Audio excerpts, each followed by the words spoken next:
जाने जहां की जानिब से पेश खिदमत है स्टार्टअप की एपिसोड नंबर 3। अगर आपने अभी तक चैनल को सब्सक्राइब नहीं किया तो ये बहुत जरूरी है। अगर आप चाहते हैं कि जल्द से जल्द नई एपिसोड आए तो अभी से सब्सक्राइब कर लें और इंस्टाग्राम पे मुझे फॉलो भी कर लें @JAANE_JAHAAN @जाने जहां। तो बढ़ते हैं आज की एपिसोड की तरफ। एपिसोड वहीं से शुरू होती है और मैंने कहा था ना कि सोडालमी के पास तो कुछ ना भी हो तब भी वो ऐसे ही शो ऑफ करती है जैसे उसके पास सब कुछ है। खैर अभी तो उसके पास डोसेन होता है तो वो क्या करती है ये आप खुद ही देख सकते हैं। और वो उसे कहती है, देखो डोसेन, मेरे पास तुम्हें समझाने के लिए भी ज्यादा वक्त नहीं है। मेरी माँ और मेरी बहन आ रही है ना और मैंने उनसे झूठ बोला है कि मैं तुमसे रोज मिलती हूँ और हम एक दूसरे को बहुत ज्यादा पसंद भी करते हैं, तो देखो मेरी इज्जत रख लेना उनके सामने। उसकी माँ आती ही कहती है, अरे तुम तो बहुत बड़ी और खूबसूरत हो गई हो, बिल्कुल पहचान ही नहीं सकी मैं। और जवाब में वो भी कहती है, हाँ मैं भी नहीं पहचान सकी। I mean, आप बहुत बदल गई हैं ना। और फिर एनजे डोसेन को अपना कार्ड देते हुए कहती है, मैं मॉर्निंग ग्रुप की CEO हूँ और मैंने सुना है कि तुम और सोडालमी भी एक कंपनी स्टार्ट कर रहे हो। और यहाँ दूसरा बॉम्ब गिरता है डोसेन के सर पर और वो तो हैरान ही रह जाता है कि ये कब हुआ, लेकिन वो भी उसका साथ देते हुए और उसका हाथ मजबूती से थाम के कहता है, हाँ अब हम साथ में ही काम करेंगे और मैं तो इसे अपनी कंपनी का CEO बना रहा हूँ। और एंजॉय के लिए तो ये सब डाइजेस्ट करना बहुत ही मुश्किल हो रहा होता है, जबकि सोडालमी तो फख्र से उसे देख रही होती है। एंजे डोसेन से उसकी कंपनी का भी कार्ड मांगती है जो कि काफी ओल्ड फैशन होता है। उसे थोड़ा सा तो डाउट हो जाता है उस पे, तो वो उससे ऐसा सवाल करती है जिसका जवाब फिर डोसेन दे ही नहीं पाता। उससे पूछती है कि अच्छा तुमने फंडिंग शुरू कर ली अपने बिजनेस के लिए। वो बस बात को गोल मोल घुमा ही रहा होता है कि यहाँ दूसरा हीरो एंट्री मारता है और सिचुएशन को संभालता है। मिस्टर हान आता है और कहता है, हाँ मैं कर रहा हूँ ना ऐसे फंड। और फिर फौरन सोडालमी से भी हैंडशेक करते हुए कहता है कि नाम डोसेन बहुत जिक्र करता है आपका। और फिर वो डोसेन से कहता है कि आओ जरा मेरी बात सुनो तुम, और उसे लेके वहां से चला जाता है ताकि वो मजीद कहीं कोई ब्लंडर ही ना करते। एनजे हांजी प्यूंग को जानती थी कि वो तो बहुत बड़ा इन्वेस्टर है और अगर वो डोसेन की कंपनी में इन्वेस्ट कर रहा है तो इसका मतलब यही है कि ये सब सच है। और वो काफी मायूस नजर आती है यहाँ पे, क्योंकि वो तो सोडालमी के डिसीजन को गलत साबित करने आई थी ना यहाँ पे, और यही सब तो उसे अपनी माँ को भी दिखाना था, लेकिन सब उल्टा ही हो गया। हांजी प्यूंग डोसेन से कहता है कि तुम यहाँ क्यों आए हो, मैंने तुमसे कहा था ना कि तुम्हें सैंडबॉक्स में नहीं ले जा सकता मैं। और जवाब में वो कहता है कि मैं तो बस मदद के लिए आया हूँ यहाँ। हान भी पॉइंट मारे बगैर नहीं रह पाता और कहता है, तुम्हें ना यहाँ सब एक बहुत बड़ा बिजनेसमैन समझ रहे हैं क्योंकि तुम ना मेरे साथ खड़े हुए हो। और हान भी खुश हो जाता है कि दादी से किया हुआ वादा तो पूरा कर ही लिया ना उसने। खुश तो खैर सोडालमी भी बहुत हो रही होती है, उसका तो बस नहीं चल रहा होता कि छलांगे मारना ही शुरू कर दे वहां पे। अब इवेंट के बाद जब वो बाहर आ रहे होते हैं तो डोसेन पतली गली से निकलने की कोशिश करता है, लेकिन इंजे की नजर से वो बच नहीं पाता और उसे कहती है कि तुम कहाँ जा रहे हो। और इससे पहले कि वो ये कहता है कि मैं तो बस से घर वापस जा रहा हूँ, हांजी प्योंग उसे अपनी कार दे देता है और कहता है, जाओ और सोडालमी को उसके घर छोड़ाओ ना तुम। और फिर आहिस्ता से कहता है, मेरी गाड़ी ना बहुत एक्सपेंसिव है, ध्यान से चलाना और सीधा घर आना। और हाँ सुनो, उससे ना जरा प्यार से बात करना, बल्कि तुम तो अपना मुंह ही बंद रखना, सिर्फ और सिर्फ मुस्कुराते रहना। और हाँ मौका देखती ना उसे ये बता देना कि तुम इंगेज्ड हो और दोबारा उससे नहीं मिलोगे, बात यहीं पे खत्म करके आ जाना, सही है। जब किस तरफ दिखाया जाता है कि डालमी की मामा तो काफी इमोशनल हो जाती हैं। उसे कहती हैं कि मुझे माफ कर देना तुम, मुझे बहुत फिक्र होती थी तुम्हारी, लेकिन तुम इतनी खूबसूरत और जिंदगी में खुश हो ये चीज देख के मुझे सुकून मिल गया है। अब ये सारी बातें एनजे को तो शदीद गुस्सा दिला रही होती हैं। डालमी अपनी मामा से कहती है, आप देख सकती हैं ना कि मैं कितनी खुश हूँ और मेरा तो एक बॉयफ्रेंड भी है, मैं खुद अपना बिजनेस भी शुरू कर रही हूँ। हर रोज मुझे एहसास होता है कि पापा के साथ रहने का फैसला कितना ठीक था ना मेरा, इसलिए आप सॉरी मत किया करें मुझसे। और जहां तक बात है कि इंजे मुझसे ज्यादा कामयाब है तो कोई बात नहीं, मैं वैसे भी इंजे से तो 3 साल छोटी हूं ना। आप देखिएगा कि 3 साल बाद मेरा बिजनेस वहां होगा जहां इंजे ने कभी सोचा भी नहीं होगा। और उसकी माँ उसे रोकते हुए कहती है, अगर तुम बिना प्लान के चलोगी ना तो फ्रॉड कहलाओगी, और अगर बाद में ठीक करोगी ना तो अपने पापा जैसी बनोगी। और मुझे पूरा यकीन है कि तुम ही जीतोगी सोडालमी। इस बात पे सोडालमी को काफी रोना आ जाता है और वो गाड़ी में बैठते डोसेन से कहती है कि प्लीज जल्दी गाड़ी चलाओ और यहाँ से ले चलो मुझे। उसे रोता देख के तो परेशानी हो जाता है और हान भी ये सब देख रहा होता है। उनके जाते ही टैक्सी में बैठता है और कहता है कि इस गाड़ी को फॉलो करो, क्योंकि उसे डोसेन पे बिल्कुल भरोसा नहीं होता और कोई गड़बड़ ना हो जाए वो उनके पीछे पीछे जाता है। इससे काफी केयरिंग है यह हान जी प्योंग, केयरिंग कुछ कम डोसेन भी नहीं है। वो उसे रोता देख के ना टिश्यू देता है और साथ ही कहता है, काफी गर्मी है तो मैं एसी ऑन कर देता हूँ। हाँ, अब बेचारे को क्या पता कि एसी कहाँ से ऑन होता है, और इस तरह वो ऊपर से खुल ही जाती है और पीछे हान भी ये सब देख रहा होता है। खैर जैसे ही ठंडी हवा आती है तो सोडालमी को अच्छा लगता है और वो कहती है कि इसे ऐसे ही रहने दो, मैं इसी कार में कभी भी नहीं बैठी। तभी डोसेन के मुंह से भी निकल जाता है कि हाँ मैं भी ऐसी खुली फजा में किसी लड़की के साथ। और फिर वो लोग सैंड बॉक्स के सामने से गुजरते हैं तो सोडालमी कहती है कि ये सब कितना खूबसूरत है ना, और डोसेन उसे देखते हुए कहता है कि हाँ बहुत खूबसूरत है। अब उसने सैंड बॉक्स को खूबसूरत कहा या फिर सोडालमी को। खैर वो बात बदलते हुए कहता है कि काफी भूख लग रही है और वो दोनों खाने के लिए रुक जाते हैं। दूसरी तरफ वॉन इंजे और उसकी माँ भी वहीं पे भी खड़ी होती हैं जब उसके पापा उसे नजर आते हैं और वो कहती है, मामा आए ना, पापा से मिल के आते हैं। और जवाबन वो कहती हैं कि इंजे तुम ही मिलो, डालमी से मिलकर आज मेरा मूड बहुत अच्छा है और मैं अपना मूड खराब नहीं करना चाहती। तभी वॉन इंजे अपने स्टेप ब्रदर सैंगसू को भी वहां पे देखती है और माँ से पूछती है कि ये क्यों आया हुआ है यहाँ पे। तब वो उसे बताती हैं कि ये जो तुम्हारा बाप है ना, ये बहुत तेज है, उसने अपने बेटे को तुम्हारा सेक्रेटरी बना के हमेशा तुम्हारे साथ इसीलिए तो रखा है ताकि वो तुमसे सीख सके, और एक दिन वो तुम्हारा बिजनेस भी तुमसे छीन लेगा। इस पार्टी में भी तो वो इसीलिए उसे लाया ताकि यहाँ पे वो कनेक्शंस बना सके। और समझो इस बात को, तुम्हारा बाप मुझे और तुम्हें दोनों को धोखा दे रहा है। वो जानता है कि तुम बहुत मेहनती हो, इसीलिए तुम्हारा इस्तेमाल कर रहा है वो। खैर अब आते हैं बेचारे हान की तरफ, जो कि उन दोनों को ही ढूंढ रहा होता है कि आखिर गए कहाँ ये लोग, और कोस रहा होता है उस वक्त को जब उसने उसे अपनी गाड़ी दी थी और उसे अपनी कार नजर फिर आ ही जाती है और सामने ही वो दोनों बैठे हुए भी नजर आ जाते हैं। और बेचारा हान उन्हें छुप के देखता है कि ये कर क्या रहे हैं। उधर सोडालमी डोसेन से कहती है, तुम मुझसे पूछोगे नहीं कि अचानक मैंने तुम्हें क्यों बुलाया और इतना सारा झूठ तुमसे क्यों बुलवाया, और अब मैं रो क्यों रही हूँ। डोसेन कहता है, जानना तो है मुझे, लेकिन मैं पूछ नहीं रहा ना, क्योंकि मुझे तुम्हारे सामने अच्छा इंप्रेशन रखना है ना अपना। जिसपे सोडालमी बहुत ज्यादा हंसती है और कहती है, ऐसी बात है, मुझे तो तुम्हारे बारे में सब कुछ जानना है, मुझे अच्छी लड़की का इंप्रेशन नहीं बनाना। चलो बताओ तुम्हें क्या कुछ पसंद है।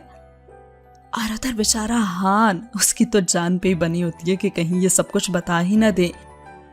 और ये है मिस्टर हान जी प्योंग, इतने बड़े इन्वेस्टर, गाड़ी के पीछे छुप के दो लोगों को फिलहाल तो घूर ही रहे हैं। वो उसे आखिरकार मैसेज कर ही देता है कि ये क्या कर रहे हो तुम, देखो उससे हमेशा के लिए बात खत्म करो और वापस आ जाओ तुम। और अब इतनी देर में डोसेन ने अपने बारे में जो कुछ भी सोडालमी को बताया था, जिसके जवाब में उसे लग रहा था कि अब तो ये कहेगी भाई तुम तो बहुत ही बोरिंग हो, उसकी एक्सपेक्टेशंस के खिलाफ ही होता है काम।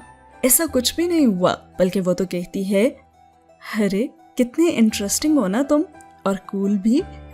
डोसेन जिसे घर में दूसरी दफा मांगने पे शायद पापा रोटी भी नहीं देते थे और जिसे हमेशा बोरिंग बोरिंग ही कहा जाता था, उसे लड़की बोल रही है कि इंटरेस्टिंग भी हो और कूल भी। वो तो खाना ही भूल जाता है। इवन डोसेन मैसेज पढ़ के और इधर उधर देख के और पूरी तरह से हांजी प्योंग को इग्नोर करके ना दोबारा से सोडालमी को ही देखने लग जाता है। खैर मैसेज तो सोडालमी को भी पता चलता है और उससे पूछती है कि